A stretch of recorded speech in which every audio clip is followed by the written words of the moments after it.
2 minute silence அப்படிங்கிறது அதிர்ச்சிக்கு மட்டும்தான் அப்படின்னு இல்லை, ஆர்வத்துக்கும் அது ரொம்ப அவசியம். எதுக்கு சொல்றேன்னு கேட்குறீங்களா? சோசியல் மீடியாவில் ட்ரெண்டிங் ஆகணும் அப்படிங்கிறதுக்காக நல்லதை போட்டால் ட்ரெண்டிங் ஆகிறத விட ஏதாச்சும் நெகட்டிவாக போட்டால் வேகமாக ட்ரெண்டிங் ஆகலாங்கிற மைண்ட் தாட். குறிப்பாக சொல்லணும்னா இண்டிவிஜுவலாக மொபைல் யூஸ் பண்ணக்கூடியவங்க, அதாவது ஒரு டீமா ஒரு கார்பரேட்டா பண்றவங்களை விட இண்டிவிஜுவலா பண்றவங்களுக்கு ஒரு கண்ட்ரோல் அப்படிங்கிறது இல்லாம போச்சு. அதனால என்ன ஆகுதுன்னா, நம்ம ட்ரெண்டிங் ஆகிறதுக்கு ஏதாச்சும் கண்டென்ட் கிடைக்குமான்னு சொல்லியே வெளியே கிளம்பி போறோம். அந்த கண்டென்ட் கிடைச்சிருச்சுன்னு சொன்னா அதை உடனே யோசிக்காம போஸ்ட் பண்ணிடுறோம்.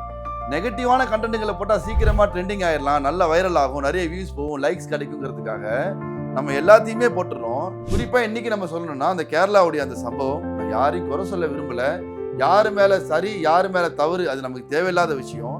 ஆனா ஒரு உயிரே போயிடுச்சுங்க. இந்த இழப்பை யாராலையும் திருப்பி கொடுக்க முடியாது.